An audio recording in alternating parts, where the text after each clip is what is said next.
Hey folks, Dr. Mike here for Renaissance Periodization with Jared Feather, also for Renaissance Periodization. Today we are going to talk about the mistakes and the fixes to the most hardcore exercise of all time, the leg extension. Here we go. Number one, this should go without saying, but the way some people do leg extensions, you have no idea if it's true. The target in leg extensions is just one muscle, the quadriceps. That's it. So this is the ultimate isolation exercise, and a lot of the fixes we have are to make sure it stays that way. The first thing we're going to talk about is making sure that we're not cutting our range of motion. Jared, why don't you do us a little high-level leg press for ego only? Let's crank out these reps, baby. Yeah. Oh, yeah. Yeah, don't lock it out. Something bad will happen if you lock out. It's bad for your knees. Definitely don't go all the way down. What the hell is going on? Who knows?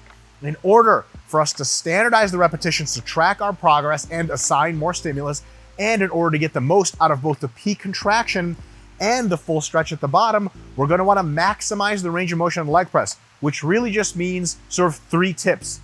Tip number 1 is for whatever the machine is capable of, you essentially execute the most range of motion you can. This particular machine is good, not great. It has a decent range of motion. Other machines are better where they let you go deeper, but Jared is going as deep as he can, and he's going to go all the way up. So give us just a good, decent rep all the way up and all the way down. He's going to know it's a rep when either he's at full extension or he hears a clank on this thing. If you don't hear a clank or no full extensions, there's a chance you're not using the machine properly.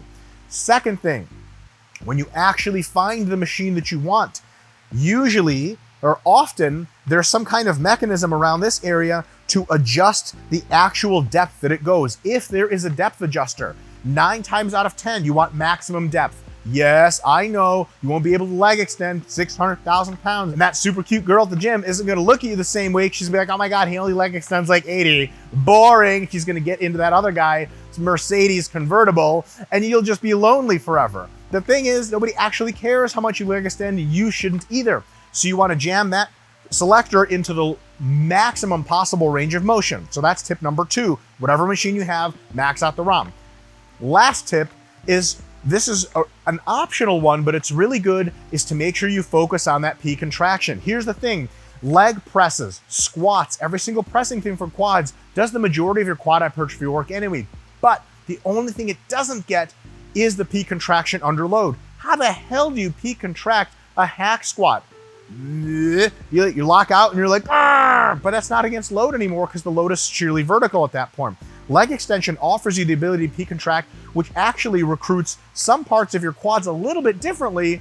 Take advantage. We usually recommend, not always, but give some thought to a 1 second peak top hold. So you're gonna lock out and squeeze the very top against the wrist for a full second, and then come all the way down and gently touch and back up. So Jared, show us what real full range of motion looks like with all those 3. Boom. That's 1. Do a couple more. All the way down. Boom. Top hold. And this is going to burn like shit. Boom. And you're good to go. That is full range of motion leg extension training. Mistake number 2 is not adjusting the seat properly. Ideally, what you want is for the seat to align in such a way that you're comfortable, and this crease right here, right where the seat ends, is right in your, what is that called? Popliteal fossa, technically speaking. So right in the bend of your knee. Anything else is a bad idea if the seat is so far back. Jared, try to do a leg extension here. I can't even like reach into the machine. And then if you scoot way too far forward, there's gonna be like some weird discomfort there. You're kind of off the machine, force production goes down, and then it could be your knee joint actually starts to get pulled apart at the bottom, a bit of pain. It's kind of weird, super awkward. It's not a trick, it's not a tip, it's the easiest thing in the world. Just get the seat as close as you can to where the edge of the seat is right in that joint, right between your knee and right between your calf and hamstring, whatever's comfy and is not obviously limiting your range of motion or force production is absolutely the right way to go. Almost every leg extension has a seat adjuster. If it doesn't, you can put a pad on the seat or just angle your body a bit differently. Make sure if nothing else, that your knees are feeling like they have a good range of motion and a good perch off which to work. Next concern is making sure the foot pad is properly aligned. There's almost always going to be a length selector for where the foot pad touches. Right now, Jared has it set up really good. Jared, take your knees out for a second. I'll show where is bad. We're not going to mess with this thing because who the hell knows how it works. But here's the deal. If you put the foot pad over your toes somewhere, that's fine. It's a really awesome moment arm. You have to use very little weight. Cool. However, your actual ability to extend your feet may become a limiting factor. So you may be failing on the exercise because you're collapsing in your ability to hold your toes up and not because your quads are failing. Bad news. And even if you're not failing that soon, you could just be getting irritated and a burn here and discomfort in your ankles. We don't want that to interfere with maximum force production to get as many reps as possible to meet your target. Now, there's an opposite way of going too far. Some people put the pad where it's like right here. Is that technically okay? Yeah, sure. Big problem is it usually limits your range of motion. We don't want that. And another one, you have to use a ton of weight. Okay, fine. And also, it's sort of mildly arbitrary. You may forget where exactly you're putting it. What we kind of want is to use as little weight as possible, to use the maximum range of motion possible, but to not be limited by our feet or anything like that. So ideally, you want to put the pad right here, just above where the ankle flexes and extends. That's almost always perfect, as long as it's also comfy. And here's the last big tip on this point. Write down in your training journal, whatever, I use my iPhone, I just type it in, which exact number you have on this selector and which exact number you have on the seat. So when you come back for your next week's workout, you don't have to putz around and have an awkward feel. You can select the seat, select the extender, and you're on your way to having exactly the same setup, which not only means it's the best setup for you, but also it's the same one last time. You can adequately prescribe loading characteristics and adequately track progress. The next problem is an uncontrolled eccentric. Here's the thing, if you want to get as many concentric reps of leg extension as possible, that's neat, but there's no competition for that, so who cares? The eccentric phase, the lengthening phase of muscle contraction, is very hypertrophic. It literally causes muscle growth. We don't want to miss out on it, right? You're not going to get hurt if you slam the weight down on a leg extension. It's really hard to get hurt in a leg extension, but you're just wasting reps. Now, here's the thing. 9 times out of 10, when people really skimp on the eccentric, why are they doing it? Because it hurts and it builds more lactate and it means you can't get as many reps and you can't brag to your friends that you did a set of 15 with 100 pounds on the leg extension and they don't throw a special party for you. Good news, none of that shit happens. So milk the eccentric. Now, does that mean you have to do a 4-second eccentric? No, it's fine to do up to as long as a 4-second eccentric, but at least a 1 full second count all the way down is good. The way we're going to manage it is we're going to make sure, first of all, we do the eccentric properly, but also we're going to ensure it by saying only a gentle touch at the bottom. No slamming, because that by definition means you're not controlling the eccentric. Gentle touch at the bottom means you have to control it. Jared, show us what it looks like wrong. Do some bro reps. Woo! Yeah, throw it up. Awesome. All right, that accomplishes something. Better accomplishment is when we control it, so go ahead and control and gentle touch, and control and gentle touch. Easy to have a good mind-muscle connection when you're in control. That's what we want. All right, 2-for-1 tip here because these tend to occur very often together. No standard range of motion for each rep, so all the reps end up being different. Some touch, some don't, some are a peak extension and hold, some are not. And the other problem is any kind of body wiggling that does not involve your quads, which means usually hips come off the bench, it's wartime, brother, load the clips, rebellion, World War III type of bullshit that doesn't actually get you jacked. So, Jared, let's do some wartime training, mess up the consistency of the ROM, and let's get some body into it. Yeah, get them hips up more. Yeah, perfect, awesome. All you need is an M60 and a cigar, and you're a fucking commando. Here's the deal. The leg extension is a boring lift that is designed to target a very specific muscle. It should be done with a very meticulous execution. If you want to wig out on stuff, go do stone loading and be an actual strongman. You're here to accomplish a task, which means every rep is going to touch gently at the bottom, full extension at the top, and notice what is moving. Only his quads, only knee extension is happening. The rest of the body does not get involved, plain and simple. Next tip, not exactly a technique tip, but a huge thing we can't really leave out. Loading range. The leg extension is just not suited for high force production. It's just not. Compounds are way, way better for that. If you're hack squatting, leg pressing, and doing regular squats and lunges, your quads get tons of force throughput. That takes care of the tension stuff super well. The leg extension is more of a targeted move, probably best off generating metabolites and really nasty pumps, okay? The way you do that is mostly through sets of 15 to 30 reps. That's right, I didn't stutter. Sets of 15 to 30 reps. Now, if you're thinking, holy shit, 30 reps, that's gonna burn me alive. That's the whole point. You can't do sets of 30 on squats and probably not hack squats either because you'll run out of air and systemic fatigue before you actually get the muscle hit targeted. But if you do sets of like 5 to 10 on the leg extension, it just kind of feels weird on your knees and your joints. And someone's like, yeah, man, you got a big pump. You're like, no. Do you feel your quads? Like, I don't know. I think I'm doing something, right? You don't do sets of 5 to 10 on like, the tricep dumbbell extension leaned over. That would be insane. You do sets of 5 to 10 on close grip benches and dips and stuff.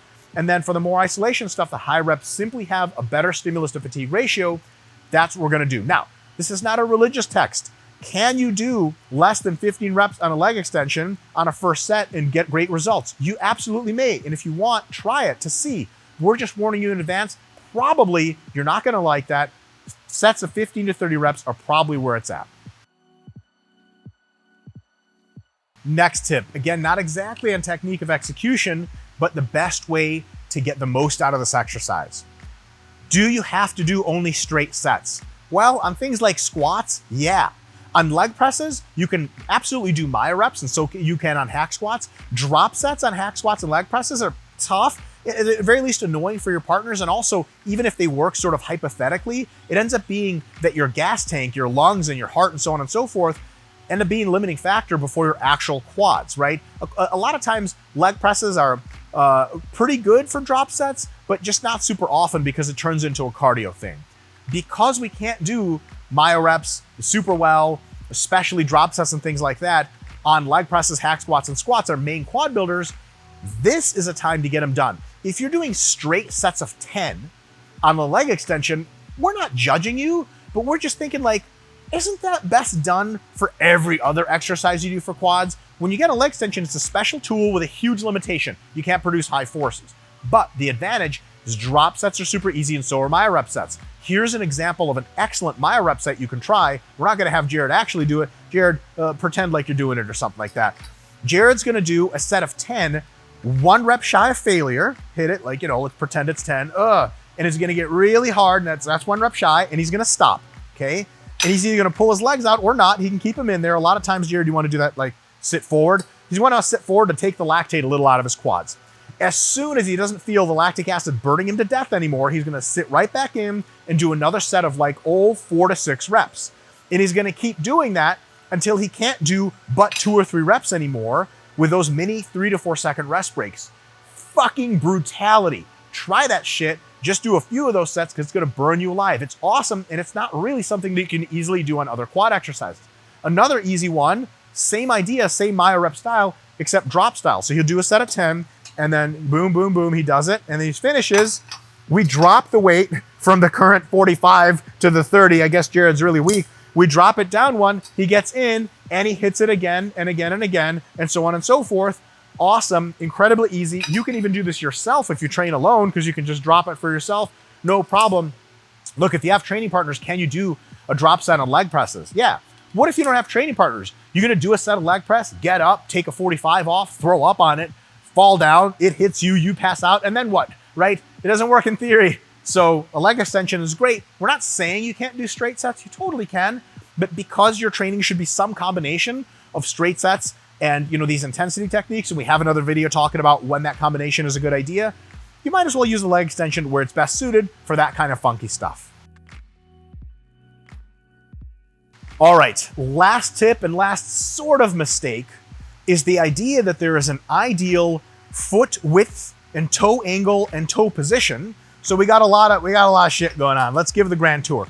So let's try super narrow knees, toes pointed straight to the sky. Yep, that's to hit your vastus inner fuckius. And then, wait, hold on. Motherfuckers thought this shit was advanced. Wide stance, toes pointed in and down. That shit actually hits your cock muscles. So if you want a bigger dick, what the hell am I talking about? Here's the thing, okay? Bad news, short of surgery, none of us are getting any bigger down there. You feel me? First of all, I spent a lot of money on those pills. That went nowhere. Here's the real kicker. Are there tiny differences in variable quad activation from foot positions and stuff? Absolutely. But they're teeny weeny, and you'll almost never notice them. Now, if you're a top pro or a top national level guy and you need more outer sweep or whatever, yeah, there may be an arrangement you can use that's a little bit better than another. However, the number one critical factor for you to select the best one of these is the stimulus to fatigue ratio, which comes down to comfort. First, are you comfortable with that position? If it feels awkward, it's stupid because you're not going to be able to generate a lot of force. Second, are you able to get oomph out of your quads? Like you feel like it's a strong position. Awesome. And lastly, is it hitting your quads in a way that you get off afterwards the machine and you're like, oh, that definitely did some shit. Versus if someone shows you some funky foot position and you do a set to failure and they're like, quads, right? And you're like, I don't know, like I kind of felt the outside of my knee a little bit. You want just the thing that keeps your joints the safest, feeling the best, able to produce force, and able after the set to be like, holy shit, that's a way to hit the quads. That's all you want. Now, within that area of confinement, are there different variations you can use for foot positions or whatever? Totally, that's up to you to find. Just do not expect there to be this one completely correct answer. It's like asking someone like, hey man, when you eat pasta to get jacked, like, are you using like ragu sauce or are you using like the Five Brothers sauce? Because which one's getting put that? What? That is not the shit that gets you jacked. What gets you jacked is progressive overload over time in a hypercaloric state, and that's it. So focus on the basics. You can use all the foot positions you want. Just don't think that like so all of a sudden you're using great leg extension, you're doing a great stimulus to fatigue ratio, and a pro comes by and he's like, I see you're pointing your feet out. And you're like, ah, he's like, you fucking idiot. No one gets jacked like that. That is bullshit. Do the good stuff. Stick to the basics. Folks, that's all the tips we have. Next time I see you commenting on the videos, your quads had better be so big it interferes with your quality of life, and then you need the dick surgery.